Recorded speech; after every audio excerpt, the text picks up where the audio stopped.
Welcome to another edition of the Story Behind the Car. We're at Creve Coeur Park and it's a Wednesday around lunchtime, and I'm with Elliott, and this is your 1947 Cadillac. Yes. And you've had it for 35 years, you were saying. Years. And what an amazing vehicle. I asked you about the running boards. You said 1940 had running boards, and this one obviously doesn't. So can you tell us about your 47 Cadillac? Yeah, this is the same basic style as the 42. Okay. The 42, 46, and 7 were basically the same. And then in 1948, they put the fin tails on it. Okay. And this has a 6-volt electrical system. And when you start cranking the engine, it's real slow. Yes. And if you put a 12-volt on, it'll start it, but it's liable to blow all the bulbs and everything. I've heard of that, yeah. I had a couple of old Fords that were 6-volt, and it's just a beautiful, and so I know most manufacturers didn't manufacture automobiles during World War II. Right, exactly. Was Cadillac the same way? Yes, Cadillac they built tanks. And yes. Two of these engines and transmissions were used in the World War II tanks. In a Sherman tank, I guess? In the Sherman tank. Yeah. It's a 346 horsepower flathead V8. Wow. I know Buick, they had a lot of Buick Right. motors in the Sherman tank. Do you mind if I open the door, sir? I can open it either Okay. way. You can open it, right? My, oh my. And you were saying that wow, it's got the step here? Yes. That is amazing. That's what they call a running board, I guess. Yeah, yeah. And you had this restored, you said? I had it restored. The upholstery is original type, and the headliner is original. It has an AM radio, and the clock works. Wow, the clock works. And it has 2 heaters under the seat with a fan. Oh, wow. And the heaters are really good. Yeah, run you out of there, huh? They heat you in the front and back. So the running board is there, but when you close the door, that's the extension of the fender, I guess. Exactly. Yeah.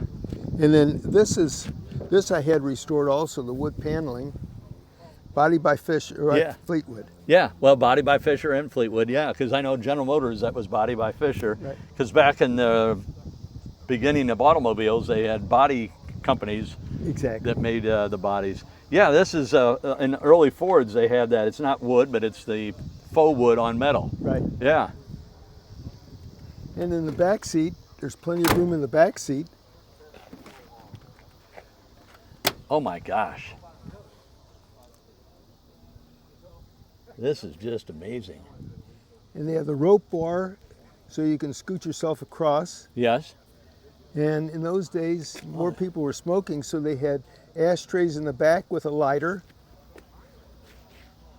Oh, is this the ashtray and the lighter Yes. here? Yeah. And they have an armrest. Yeah, I saw that as well. Yes. And are you selling it? Well, I was planning to, and if someone's interested, I'd always take an offer. Entertain it, huh? Yes.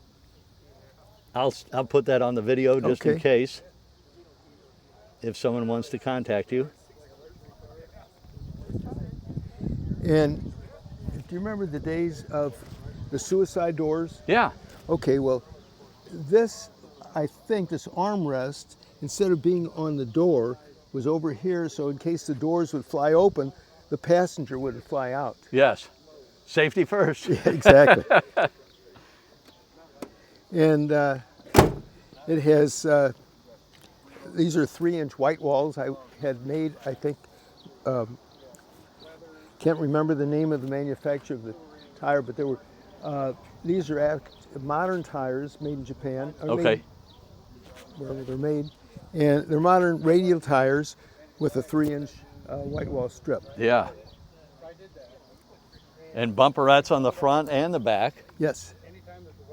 Is the trunk something we can see as well, or is it full of your It's full of stuff. dead bodies? Yes. Yes. Understood. I'm not going to go there.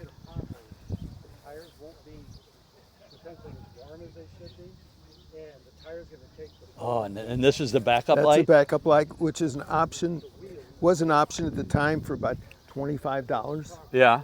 The car originally sold for, I believe, $2,700. And that was a lot of money in Yeah. 47. Holy cow. And then in order to put the gas in, you raise this part of the Oh tailpipe. my goodness, yeah. Taillight. That is just beautiful. Thank you. And I love the old cars. They were engineered by engineers and people that had style as opposed to a computer. And these are combination taillights and turn signals and stoplights. Okay. 2 different bulbs, you know. Oh, okay, yeah, yeah. And the chrome goes down and then it's broken by the doors. Yes. And in the back there's also a part of a. Oh yeah, running board there. I don't know if it will support anybody, but it's there. Yeah. Well, we're not going to find out. No. I don't want to damage it. And in those days, they put the fenders, bolted the fenders onto the body, Yes, and then the body was put onto the frame. yes. Body on frame, yeah. Right. Yeah, you can see the Molding. gasket or whatever, Right. the rubber. Yeah. And can we open the driver's door? I Oh, just want sure. to shoot the Yeah, instrument sure. cluster. Then we definitely have to look at your engine because you and I were talking about that for quite a bit. So handbrake and you said it's a 4-speed automatic. Yes. And in this transmission, you can't go from, there's no park. So the park is actually the reverse gear. Yes. And you can't go from, you start in neutral, but you can't go from neutral to reverse. You have to go to drive first, then you can go into reverse. Okay. Otherwise, you'll hear the gears grinding. I shot a 51 Nash and in the comments someone said that because the owner said it didn't have a park, and someone in the comments said they didn't come with a park, but you put it in reverse and you were fine. Yeah, Yeah. And how many miles are on it, Elliott? about 83,000. 83, all original miles? Original miles. Yeah. I bought it with, I think, about 63,000, Yes. and that was 35 years ago. So. Yeah, you've ran this car into the ground. Oh, in I sure 35 have. yeah. Yeah, wonderful. Thank you. And it has these vent windows. Since there's no air conditioning, you have Yes. the vents. And originally, it had a power aerial. This is a vacuum-powered aerial. Okay. And it has also window washers. Oh, yeah. Which for 47, that was probably unheard of. Yes. And can we see the engine, Oh, Elliott? yes. In order to open up the hood, this is the hood attachment, hood latch. Raise it like this, and I might need some help. There we go. Yeah. I think you could improve your gas mileage by taking the hood off. So what sparked my curiosity is I started talking to you originally because you have the faucet here, and I'm going to go around to the other side, Elliott. Sure. I'm just going to sneak behind you. And you were telling me about the water jackets. Can you repeat that story? Yes. The original reason I put these faucets on, actually, there's a filter inside each side because I was getting an overheating problem. And I found out that it was, sediment and things like that causing the overheating. Yes. And that did not really solve my problem. What solved the problem is water or dirt from foundry sand and dirt in the water jackets. And in order to solve that problem, they had to remove each one of these head bolts, the lower head bolts on each side, squirt a tube of air and water in there, and while doing that, they would they had the water pump removed, Yes. and all the dirt and stuff came out of that area there. And so for the young guys that don't know, this was a flathead Cadillac motor. Yes. And when you say the sand, these were cast. They're cast. So cast in sand, they would Yes. pour the hot metal inside the cast. Yes. And that would, so this was all cast. And they did the Ford flathead was a cast. That guy right there. Hey, Elvis, how you doing? So anyway, busy someone just talking pulled to up, this wanted guy to right talk to now. Elliott. You take care. It's looking good. So yeah, the engine was cast. Yes. And it's amazing to watch the old film of them casting an engine, because then they would hit it with a hammer, knock the mold off and the sand, and then they would reuse the sand for the next Yeah, motor. right. Yeah. And so this was, you said, I interrupted you, you said there was what, 2 coffee cans full of? 2 coffee cans full of sand and dirt in the water jackets. Wow. And after that, then they cleared it out, and it's been running much cooler, or, you know, it wouldn't overheat all the time. Yes, yes. Wow. And what size of motor is it, Elliott? This is a 246 flathead V8. It produces 150 horsepower. Yeah. For back then, that was a lot. Yes. And boy, your battery is low. Yeah, that's a 6-volt electrical system, 6-volt battery down there. And let's see what else. And is it a single carburetor or a dual? 2-barrel carburetor. 2-barrel? 2-barrel carburetor. Yeah. And this is the air filter. Yes. Oil bath air filter.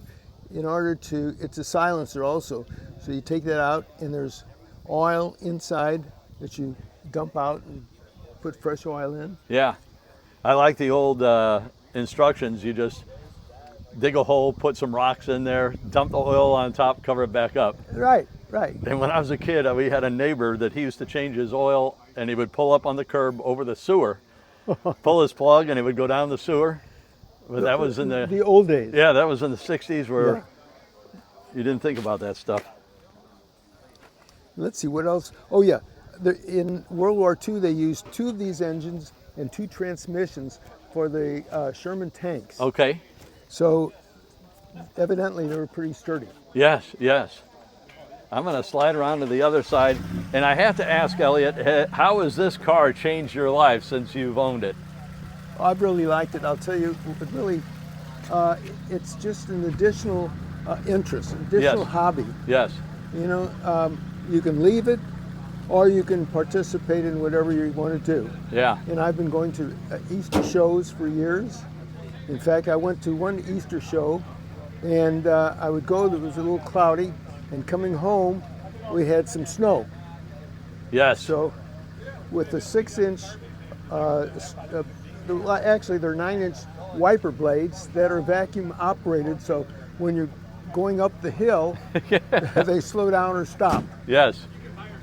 I had a 53 Ford custom line, and when I would go down a hill, I'd take my foot off the gas. Oh boy, they'd really. And it was so slow. But anything that we haven't mentioned before we wrap things up, Elliott? I think that's about it. I'm sure this car keeps you young, keeps you going out and instead of sitting around the house. It keeps my daily driver outside, and this stays inside. Yes. What is your daily driver? Right now, it's a 2011 Honda CRV. Okay. And my wife has a 2016 Cadillac SRX. Oh, wonderful. Yes. So if there's a Cadillac show and I can't take this, I take hers. Yes. So I don't recall what time of the year, but I've been to the Cadillac LaSalle show. That's in October. Okay. I thought it was in the fall. And it will be on Ladue Road. Yeah. At the... is it the VFW or the line? Exactly. Yes. The VFW, yes. Yeah, I've gone to that show, and I hope I'll see you there this year. I hope so. Yeah. Well, thank you so much for sharing your beautiful 47 Cadillac and telling us the amazing story behind your car. One other thing. Yes, sir. It has a mechanical fuel pump, which I do not use. I use an electrical fuel pump all the time. Okay. This way, if I don't start the car for 2 months, I turn the battery on and fill up the carburetor with the electric fuel pump, and it will start right up. Yes. So this is just a filter for the fuel, and that's a pressure gauge for the fuel, and that's basically. And where is the mechanical fuel pump? Back on the gas tank? Yes. All right.